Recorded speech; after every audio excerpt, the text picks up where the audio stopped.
Commander Jin Woo floated in the cold darkness of space wearing his heavy combat suit.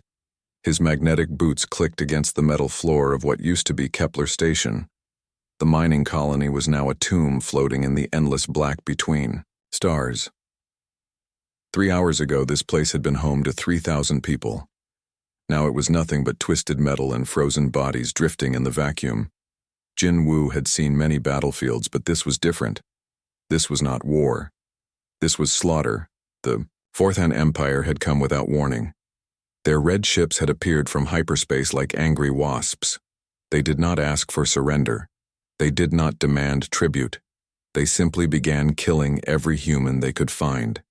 Men, women, children, elderly, people, babies still in their mother's arms, none were spared, Lieutenant. So Min floated beside Jin Woo, her face pale through her helmet. Her voice shook when she spoke. Commander, the civilian sectors are completely destroyed. They used plasma weapons. To melt through the hull, everything was sucked into space. Jin Woo nodded slowly as he watched a child-stuffed animal float past the broken window. The toy bear looked peaceful in the starlight, as if it was just sleeping. Its owner was probably frozen somewhere in the debris field that used to be the station. Jin Woo felt something cold and hard settle in his chest. The Vorthans had broadcast their message on all human communication channels before they attacked. It was simple and clear. Surrender your colonies to the Vorthan Empire or watch your species burn. We will show you what happens to those who resist our rule. You will learn to fear us. After the attack, they had broadcast again. This time their message was different. We have cleansed Kepler Station of human infection. This is what awaits all who stand against Vorthan might. Tell your leaders that surrender is the only path to survival. Jin Woo activated his suit recorder and began documenting the scene. He filmed the destroyed sections where families had lived and worked. He recorded the medical bay where doctors had tried to save people before the hull breach killed them all. He documented everything, because someone needed to remember. Sergeant Hyun Woo called. Out from across the wreckage, Commander, I found something. You need to see this. Jin Woo pushed off from the wall and floated through the destroyed corridor to where Hyun Woo was kneeling. The sergeant was examining a maintenance shaft that had somehow stayed sealed during the attack. There was tapping from inside Morse code. Jin Woo realized someone was alive in there. They worked quickly to open the sealed hatch. Inside they found a small girl, maybe 8 years old. She was unconscious but breathing. Her name tag said Hae-won Jin Woo. Carefully pulled her from the shaft and checked her vital signs. She was cold and weak, but alive. When Hae-won woke up in the rescue ship, she was confused and scared. Jin Woo sat beside her bed and spoke gently. You are safe now, little one. We are taking you to Earth. But the little girl had seen everything she had hidden in the maintenance shaft when the Vorthans came. She had watched through a small window as they killed her parents, her brother, her friends. Everyone she knew. She had recorded it all on her father's tablet before the power went out. Jin Woo watched the recording and felt something break inside his chest. The Vorthans had not just killed people. They had enjoyed it. They had laughed as they hunted down families. They had made games of who could kill the most humans in the shortest time. The Vortan commander appeared on the recording, a tall alien with silver skin and black eyes.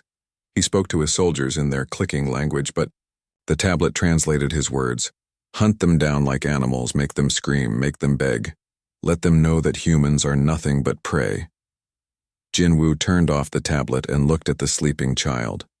She was the only witness to what had happened, here the only proof of Vorthan cruelty. The only survivor of 3,000 innocent people. He called Admiral Tae Hyun on the secure channel. Admiral, we need to talk. The Vorthans have crossed a line that cannot be uncrossed. What are you suggesting? Commander, the Admiral asked. Jin Woo looked out at the stars where the Vorthan fleet had disappeared. They wanted to teach us about fear through massacre, Admiral. It's time we taught them about fear through precision. The Admiral was quiet for a long moment. What do you have in mind? Jin Woo thought about the child sleeping in the medical bay. She would carry the memory of this day for the rest of her life. The Vorthans had made sure of that. They had created a witness to their cruelty. We implement the Mercy Protocol, Admiral. Every Vorthan military target falls. Every commander dies, every fleet burns, but we leave one alive in each battle.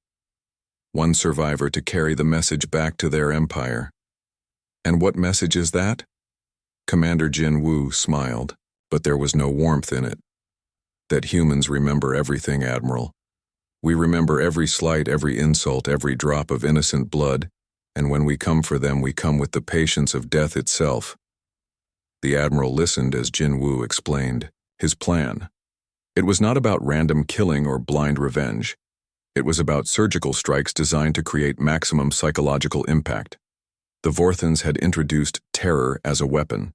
Now they would learn that humans had been perfecting terror. Since they lived in caves over the next 6 hours, Jin Woo documented everything he found at Kepler Station. He recorded the destroyed homes, the murdered families, the children who would never grow up. He made a complete record of Vorthon brutality. When the investigation was complete, Jin Woo stood in the observation deck one last time. He looked out at the debris field where 3,000 dreams had died. He thought about Hai One sleeping in the medical bay, the only witness to genocide. The Vorthans had made a critical error in their perfect massacre. They had left behind proof of their actions. They had created a survivor who could testify to their cruelty. They had given humanity exactly what it needed to justify what came next. Jin Woo activated his personal recorder and spoke words that would echo across the galaxy. The Vorthan Empire has declared war on humanity through the murder of innocents. They believe that fear will make us surrender. They are about to learn that humans do not surrender. We adapt, we overcome, and we remember everything. He paused and looked directly into the camera. The Human Defense Coalition hereby implements the Mercy Protocol.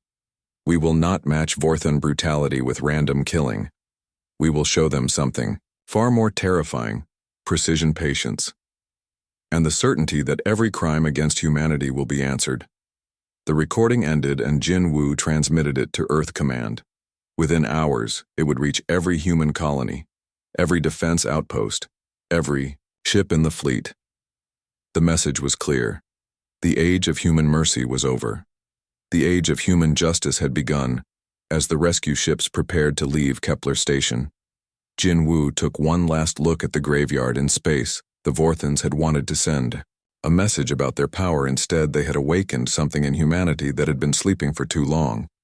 The war was about to begin, but it would not be the war the Vorthans expected. Admiral Tae-hyun sat in the deepest war room on Luna Base, surrounded by holographic displays that showed enemy ship movements across 17 star systems. The room was carved from solid rock 3 kilometers below the moon surface, where no alien scanner could detect their presence.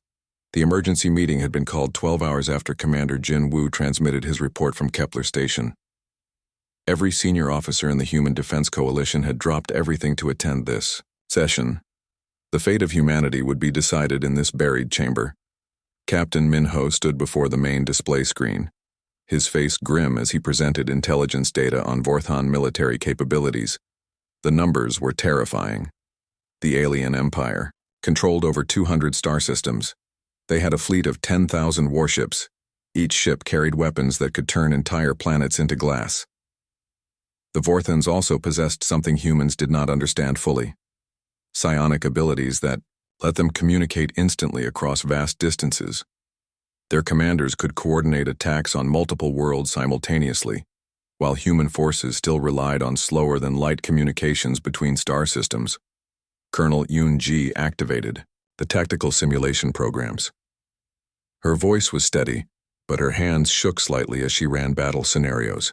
Every computer model showed the same result: human defeat within 6 months if they fought a conventional war. The math was simple and brutal. We have 300 warships against their 10,000, Admiral Yoon-ji reported. Our weapons are less advanced. Our ships are slower. We have no answer to their psionic coordination abilities. In every simulation we lose. The room fell silent. As the reality sank in, humanity faced extinction. The Vorthan Empire had the power to wipe out every human colony in the galaxy if they chose to do so.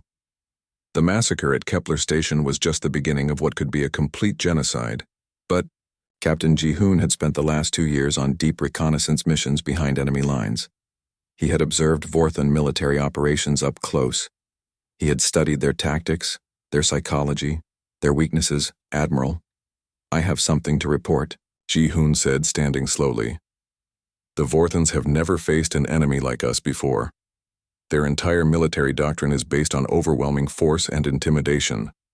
They expect their enemies to either surrender immediately or fight with desperate fury." Ji-hoon activated his personal data files showing recordings of Vorthon military exercises. The aliens trained for 2 types of combat: quick surrenders by terrified enemies or chaotic last stands by desperate defenders. They had never encountered an enemy that used patience and precision as weapons. Their psychology is built around dominance through fear. Ji-hoon continued. When they attack, they expect screaming and panic. When they win, they expect begging and submission.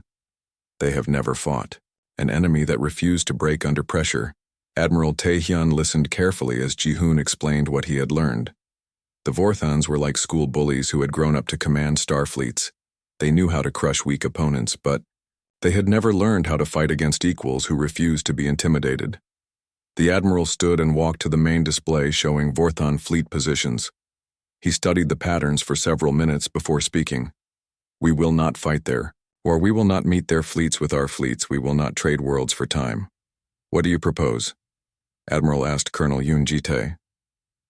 Hyun smiled, but his eyes remained cold as ice. "We teach them about human warfare. Surgical strikes, precision, targeting psychological operations.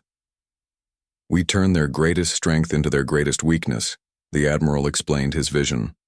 The Vorthons used fear as a weapon, but fear could work both ways. Humans would demonstrate something the galaxy had never seen before. Methodical destruction combined with perfect control. Captain Min-ho pulled up star charts showing Vorthon military installations. We identify their key targets: command centers, supply depots, fleet bases, research facilities. We hit them all, but not at the same time. The plan began to take shape. Human strike teams would attack one target at a time. Each assault would be planned with mathematical precision, maximum damage with minimum human casualties. Every mission would have the same goal: eliminate all enemy personnel except one lieutenant commander. So Young raised her hand. "Admiral, why leave survivors? Wouldn't it be more effective to eliminate all witnesses?" Tae-hyun nodded at the question. "The survivor serves multiple purposes. First, they carry our message back to Vorthon Command. Second, they spread fear through their testimony. Third, they provide intelligence about our capabilities to the enemy." The psychology was perfect. The Vorthons expected human desperation and random violence. Instead, they would face something that moved like clockwork: death. Every strike would be precisely timed. Every target would be completely destroyed. Every survivor would carry the same message. Major Yoo-jin stood and asked about tactical details. "How do we ensure the survivor lives long enough to deliver our message? We wound them, but do not kill them." Tae-hyun replied. "We provide them with working communication equipment. We make sure they understand exactly what happened and why it happened. Then we let them go." The room buzzed with quiet conversations as officers discussed the implications. This was not traditional warfare. This was something new. A form of combat that used precision and psychology instead of raw firepower. Captain Dongmin raised concerns about human casualties. "Admiral, if we use small strike teams against fortified positions, we will lose people. Some losses are inevitable." Tae-hyun replied. "But conventional warfare guarantees our extinction. The Mercy Protocol gives us a chance to win through superior strategy and tactics." The Admiral walked around the room, making eye contact with each officer. "The Vorthons believe they can terrorize us into submission. They think humans are just another weak species that will break under pressure. They are about to learn that humans have been perfecting warfare for thousands of years over the next 4 hours." The Council developed detailed operational plans. They identified priority targets, selected strike team leaders, planned supply lines, and established communication protocols. The Mercy Protocol would begin in 72 hours. Intelligence Officer Captain In-suk presented psychological profiles of key Vorthon commanders. These aliens had never experience fear in combat. They had always been the predators hunting weaker prey. They had no defense against enemies who refused to act like victims. The meeting concluded with Admiral Tae Hyun recording an official message for all human military forces. The Vorthon Empire has declared war on our species through the massacre of innocents at Kepler Station. They believe that fear will break our will to resist. The Admiral paused and looked directly into the camera. They are about to learn that humans do not break. We adapt, we overcome, and we never forget. The Human Defense Coalition hereby authorizes implementation of the Mercy Protocol. Every Vorthon military installation will fall. Every enemy commander will die. Every hostile fleet will burn. But in each engagement, exactly one enemy will survive to carry our message back to their leaders. The message ended, and within hours it reached every human ship colony and outpost across known space. The response was immediate, and overwhelming human forces volunteered for the most dangerous missions. Civilian populations organized support networks. Military production increased by 300% as the council members prepared to leave Luna Base. Admiral Tae Hyun stood alone in the war room studying the star charts. The Vorthons had started this war with overwhelming advantages in ships, weapons, and numbers, but they had made one critical error. They had underestimated human intelligence, human patience, and human memory. The massacre at Kepler Station would be answered, but not with random violence. It would be answered with the kind of methodical destruction that turned enemies into legends of terror. The war was about to begin, but it would not be the war anyone expected. Commander Dong Min crouched in the shadows outside the Vorthon research facility on Rigel 7. His black combat armor absorbed the pale light from the distant star, making him nearly invisible against the rocky landscape. The facility sprawled across the valley floor like a metal cancer built to harvest human suffering. For 6 months, the Vorthons had been capturing human prisoners and bringing them to this place. What happened inside those sterile white buildings made Dong Min sick too. Think about the aliens studied human pain responses, testing how much agony a human body could endure. Before death, intelligence reports showed 47 Vorthon personnel inside, including their top research commander, General Vex Tar. The alien had personally overseen the torture of over 200 human captives. His laboratory files contained detailed records of each experiment, each scream, each moment of human suffering. Dong Min checked his chronometer. Exactly midnight, the Mercy Protocol would begin its first operation. 12 human soldiers against a fortified alien research base. The odds looked impossible, but the humans had advantages. The Vorthons could not understand. Sergeant Hyun Woo lay flat on the ridge above the facility, studying the building layout through his scope. The research center had been designed to keep prisoners inside, not to keep attackers outside. The aliens had grown overconfident after months of easy victories. The facility defense systems were impressive. Energy barriers around the perimeter.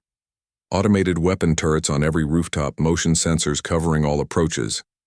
Guard patrols every 15 minutes. But all these defenses assumed the enemy would attack like wild animals, charging straight at the wall's lieutenant. So Young had spent 3 days mapping the underground utility tunnels that connected to the research center. The Vorthons had built their facility on top of an old mining complex without bothering to seal the abandoned shafts. Human engineers had designed those tunnels, and human soldiers knew how to use them. At exactly midnight, Dong Min gave the signal. His team moved like ghosts through the darkness. Each soldier knew their exact role in the assault they had rehearsed. This mission 50 times in virtual reality until every movement was perfect. The first phase began when Corporal Min Seok disabled the perimeter sensors using alien technology captured from previous raids. The Vorthons never expected their own equipment to be turned against them. Their security systems went blind for exactly 90 seconds. Yun Woo placed his shape charges with mathematical precision. Each explosive was calculated to cause maximum psychological impact while keeping the building structure intact. The Vorthons needed to see what had happened to them. They needed to understand exactly how they had been defeated.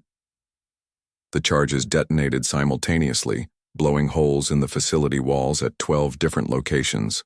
The explosions created a pattern that spelled out the word mercy in the ancient human language.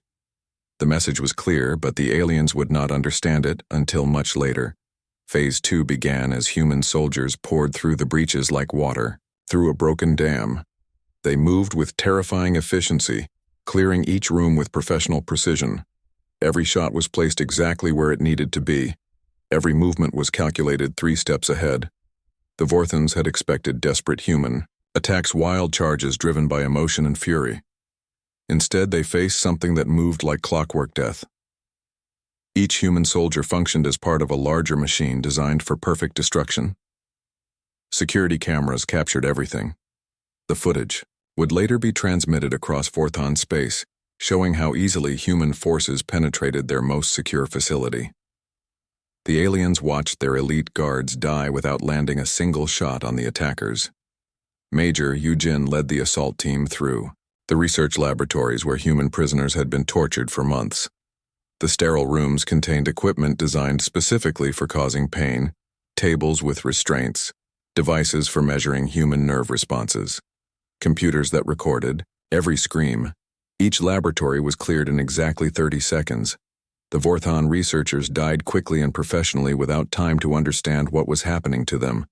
The humans felt no satisfaction in these kills, only the cold determination to complete their mission. The facility commander, General Vextar, barricaded himself in the central command center, surrounded by his personal guard. The general activated every defensive system in the building. Energy barriers sealed the corridors. Weapon turrets emerged from hidden panels. Gas began flooding the ventilation system, but the humans had planned for this resistance.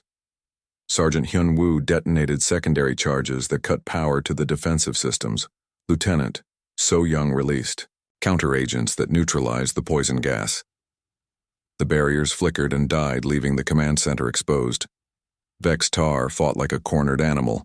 When the humans reached his position, the alien general stood over 2 meters tall with natural armor plating and claws that could tear through metal. His personal energy weapon could punch holes through tank armor. The battle lasted exactly 17 minutes. Vextar killed 3 human soldiers before Major Yu Jin finally cornered him. The alien general emptied his weapon, trying to bring down the human commander. But Yu Jin moved like smoke, avoiding every shot. When Vextar's weapon finally ran out of power, he drew his ceremonial blade and charged. The alien expected glorious combat, a warrior death worthy of his status. Instead, Yu Jin simply stepped aside and let the general stumble past her. The human commander did not kill Vextar immediately. Instead, she spoke through her suit translator, listing every human victim by name, age, and manner of death. The general's psychic abilities forced him to experience each word as physical pain. Sarah Chen, age 6, tortured for neural response testing. Michael Park, age 34, dissected while conscious for organ analysis. Jennifer Kim, age 22, subjected to pain amplification experiments for 47 days before death. Each name hit the alien general like a physical blow. His psychic sensitivity made him experience the weight of every crime he had committed. The memories of human suffering flooded his mind until he collapsed, screaming for mercy. Yu Jin placed a single plasma bolt through Vextar's left knee. The wound crippled him, but left him alive and conscious exactly as the mercy protocol required. The general would live, but he would never walk properly again. He would carry the mark of human justice for the rest of his life, as the facility burned around them. Yu Jin activated the base communication array and transmitted a message across Vorthon space. The transmission included complete tactical recordings of the assault, showing how easily human forces had penetrated their defenses. The message was simple and direct. The Human Defense Coalition has implemented the Mercy Protocol against all Vorthon military targets. This facility has been destroyed. Your personnel are dead. Your commander lives to carry our words to your leaders. Yu Jin looked down at the wounded alien general, who was trying to crawl away from the flames. You will tell them what happened here. You will show them the recordings. You will explain that this is what happens to those who torture human beings. The assault team withdrew through the same tunnels they had used to enter, leaving the burning facility behind. 12 human soldiers had eliminated 47 enemy personnel in exactly 1 hour. The mission was a complete success with minimal human casualties. As their transport ship lifted off from Rigel 7, Dong Min transmitted his after-action report to Admiral Tae-hyun. The first lesson of the Mercy Protocol had been delivered perfectly. One Vorthan facility destroyed, one enemy commander left alive to spread the tale. The psychological warfare had begun. The footage of the assault would reach every corner of Vorthan space within days. Their military commanders would see how easily humans penetrated their defenses, how precisely they eliminated resistance, how coldly they dispensed justice. General Vex Tar survived his wounds and returned to Vorthan, space carrying the recordings and the memories of human efficiency.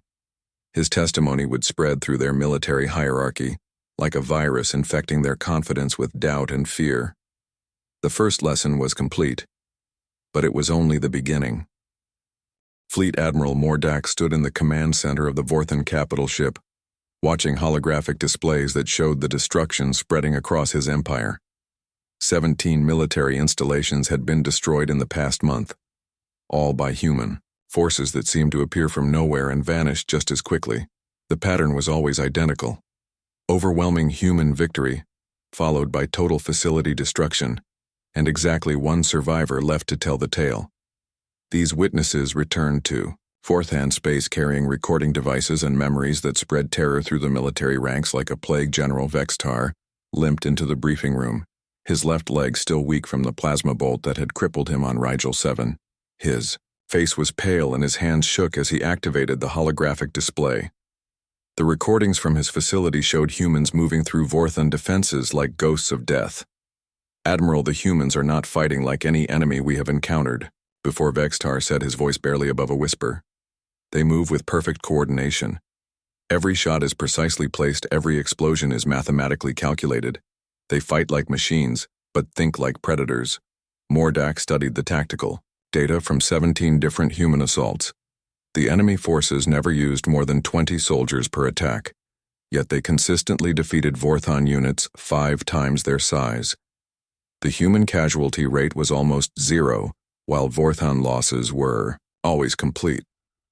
The psychological impact was devastating. Vorthan military units that had never known fear were now requesting backup for routine patrol missions.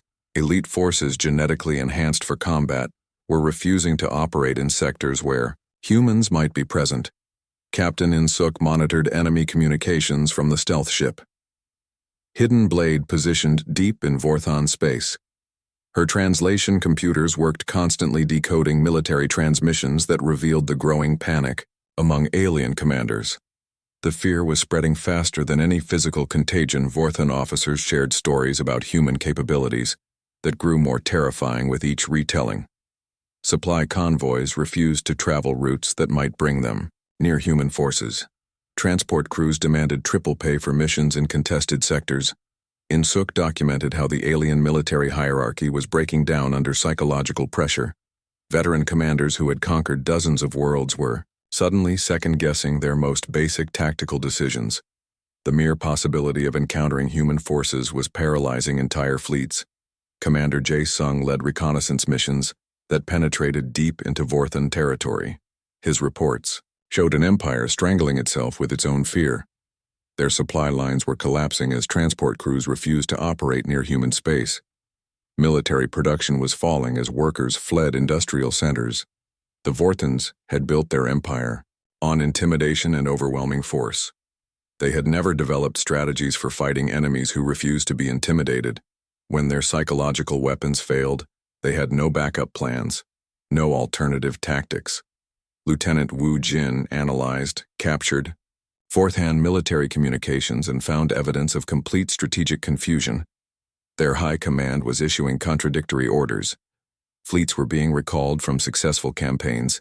Defensive positions were being abandoned without enemy contact. The human strategy was working exactly as Admiral Tae-hyun had predicted. Every successful mission created exponential psychological damage. The Vorthans were defeating themselves through fear and paranoia, while human forces remained small, mobile and deadly on. The Vorthan Capital World Emergency Council sessions ran day and night as military leaders tried to understand what they were facing. The humans had demonstrated capabilities that seemed impossible. Small forces penetrating, impregnable defenses, perfect coordination without apparent communication, surgical precision that left no room for error. General Korthval presented analysis of human tactical patterns to the Supreme Military Council. His findings were disturbing. The humans never repeated the same approach twice. They adapted, constantly learning from each engagement and improving their methods. The enemy studies our responses and modifies their tactics accordingly. Korthval reported, "They are not just fighting a war, they are conducting a scientific experiment with our destruction as the goal. Each attack teaches them something new about our weaknesses. The Vorthon military machine had been designed to crush conventional enemies through superior firepower and numbers. But humans were not fighting conventionally. They were using asymmetric warfare combined with psychological operations to turn Vorthon's strengths into weaknesses." Fleet Commander Zex then reported from the front lines that his forces were experiencing unprecedented morale problems. Veterans with decades of combat experience were developing what human psychologists called battle fatigue. Symptoms included sleeplessness, paranoia, and refusal to engage in combat. "The humans have weaponized uncertainty," Zex then explained in his report. "My soldiers do not fear death in honorable combat. They fear the unknown. They fear fighting enemies who appear without warning, strike with perfect precision, and vanish without trace." Captain Minho intercepted Vorthon intelligence reports that revealed the true scope of their psychological collapse. Military recruitment had dropped by 60%. Existing forces were deserting at record rates. Civilian populations were demanding withdrawal from human territories. The economic impact was equally devastating. Vorthon trade routes that passed near human space were being abandoned. Commercial shipping companies refused contracts that might bring them into contact with human forces. The Empire economy was contracting rapidly. Major Eugene led the assault on the Vorthon fleet base at Centauri 9, using the same precision tactics that had become humanity's signature. The base was defended by 3,000 personnel and automated defense systems that could destroy entire fleets. The human attack force consisted of 18 soldiers who infiltrated the base through maintenance tunnels that the Vorthons had forgotten to monitor. The assault lasted 43 minutes and resulted in complete facility destruction with 0 human casualties. Base Commander Thex Moore was left alive according to the Mercy Protocol. His injuries were carefully calculated to disable, but not kill. The human commander who spared him spoke, words that would echo through Vorthon space for years to come. "You will return to your leaders and tell them what you have seen. You will show them how easily we penetrated your defenses. You will explain that every Vorthon military installation is equally vulnerable. You will make them understand that resistance is futile." The recordings from Centauri 9 showed human soldiers moving through the base like deadly spirits. They eliminated resistance with surgical precision, never wasting ammunition, never making unnecessary noise, never showing emotion or hesitation. When Thex Moore returned to Vorthon space carrying the tactical recordings and his testimony of human capabilities, the psychological impact was immediate. 3 more fleet commanders requested reassignment to sectors far from human territory. The ripple effect continued spreading through Vorthon space as fear consumed their military hierarchy. Officers who had built careers on aggression and intimidation found themselves paralyzed by enemies who turned their own tactics against them. Admiral Mordak stood alone in his command center, studying star charts that showed the steady retreat of Vorthon forces from human sectors. His empire was not being defeated by superior firepower. It was being destroyed by its own terror. The humans had introduced something new into galactic warfare, the certainty that aggression would be met with methodical, inevitable, and precisely targeted retaliation. Every Vorthon military leader now understood that challenging humanity meant facing enemies who never forgot, never forgave, and never stopped hunting. The psychological warfare was more effective than any weapon. The Vorthons were learning that humans kept their promises, both promises of protection and promises of retaliation, and in the vast darkness between stars that knowledge was reshaping the balance of power. The empire that had built itself on fear was now consuming itself with the same emotion the hunters had become the hunted, and they did not know how to survive the transformation. Admiral Tae-hyun stood before the communication array on Luna Base wearing his full dress uniform, with medals that told the story of humanity's survival. The scars on his face came from boarding actions against alien pirates, but today he would speak, words that would end a war without firing another shot. Behind him, holographic displays showed real-time footage of the last Vorthan fleet retreating from human space. Their ships broadcast surrender codes on all frequencies while their crews begged for safe passage back to their home worlds. The mighty empire that had threatened to exterminate humanity was now fleeing in complete defeat. The transmission would reach every inhabited world in the galaxy, carried by quantum communication arrays and alien psionic networks that connected thousands of civilizations. Admiral Tae-hyun had requested this galactic broadcast to deliver a message that would reshape interstellar politics forever. Citizens of the galaxy 6 months ago, the Vorthan Empire declared war on humanity through the massacre of 3,000 innocent civilians at Kepler Station. They believed that terror would force us to surrender our territories and accept subjugation. The Admiral paused as images appeared showing the aftermath of the Kepler Station attack. Frozen bodies drifting in space, children toys floating among the debris, families destroyed by alien cruelty. The galaxy watched in silence as they saw what had triggered human retaliation. The Vorthans wanted to teach us about fear through random slaughter. Admiral Tae-hyun continued, they expected us to break under pressure, to beg for mercy, to accept defeat as inevitable. Instead, they learned something about human nature that they had not anticipated. More images flashed across the transmission, showing human strike teams moving through alien facilities with surgical precision. The footage demonstrated capabilities that stunned military observers throughout the galaxy. Small human forces destroying enemy installations 10 times their size with minimal casualties. We did not respond with random violence or emotional fury. We introduced the Vorthan Empire to something they had never encountered before. The Human Mercy Protocol. Every enemy installation destroyed, every hostile commander eliminated, every aggressive fleet defeated, but always with one survivor left to carry our message. Captain Min-ho stepped forward to present the final statistics of the campaign. In 6 months of operations, human forces had eliminated over 10,000 enemy combatants while suffering fewer than 50 casualties. The mathematical precision of their victory ratios sent shockwaves through galactic military circles. The numbers told a story that military academies would study for centuries. Humanity had achieved victory ratios that were theoretically impossible against a superior enemy. Their success rate approached 100%, while their casualty rate remained near zero. General So Young addressed the camera, directly explaining the philosophy behind the Mercy Protocol. The galaxy had always assumed that warfare required matching force, with force fleet against fleet, world against world. But humans had proven that precision could defeat power. We targeted their psychology, not just their military assets. Every survivor we spared became a weapon against their own forces, spreading fear and doubt through their ranks. Their empire defeated itself through terror, while we remained patient, surgical, and methodical. The transmission included testimonies from Vorthan survivors who had witnessed human capabilities firsthand.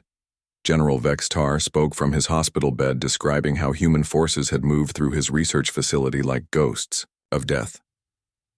His injuries served as permanent reminders of human justice. Commander Thex Moore testified about the assault on Centauri 9 base, where 18 human soldiers had destroyed a facility defended by 3,000 aliens.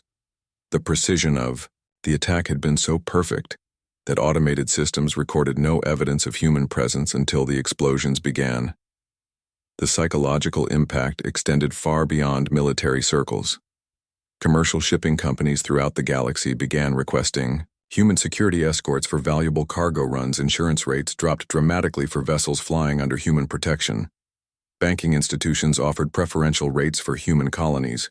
Captain Wu Jin monitored communication channels across known space, documenting how the phrase Human Mercy Protocol had entered common usage in dozens of alien languages. The term became synonymous with inevitable precise retaliation among military forces throughout the galaxy. Diplomatic representatives from 47 different species requested formal meetings with human ambassadors seeking trade agreements, defense pacts, and cultural exchange programs. The galaxy had suddenly realized that humanity possessed capabilities far beyond their apparent technological limitations. The Vorthan Empire signed formal surrender documents 3 days after the galactic broadcast, officially ceding all claims to human territories and agreeing to pay reparations for the Kepler Station massacre. Their military was restricted to defensive forces only, and they accepted human observers at all major installations. But the real victory was not written in treaties or territorial boundaries. It was inscribed in the collective memory of every species that had witnessed humanity's response to aggression. The galaxy learned that humans kept their promises both of protection and retaliation. Lieutenant Commander Jae Sung reported from deep space monitoring stations that first contact protocols throughout the galaxy had been updated to include specific references to human capabilities. New species entering galactic civilization were briefed about the Mercy Protocol as part of standard diplomatic education. The transformation was remarkable. Incidents of piracy near human space dropped to virtually zero. Slave trading operations avoided any routes that might attract human attention. Territorial disputes involving human colonies were resolved through negotiation rather than force. Admiral Tae Hyun concluded his transmission with words that would be remembered for generations. When the Vorthan Empire chose to massacre innocent humans at Kepler Station, they believed they were demonstrating their power. Instead, they awakened something that had been sleeping in human nature. We are not conquerors seeking galactic domination. We are not aggressors looking for new territories to claim. We are simply apex predators wearing the mask of civilization. And when that mask is removed, the galaxy remembers why humans climbed to the top of their evolutionary ladder. The message ended, but its impact continued spreading through quantum space as civilizations processed what they had witnessed. A species with inferior numbers and technology had defeated a galactic empire through superior strategy and unshakable determination. On distant worlds, alien children learned new stories about the humans who fought like machines but planned like gods. Military academies updated their curricula to include case studies of asymmetric warfare and psychological operations. Diplomatic protocols emphasized the importance of treating human representatives with respect.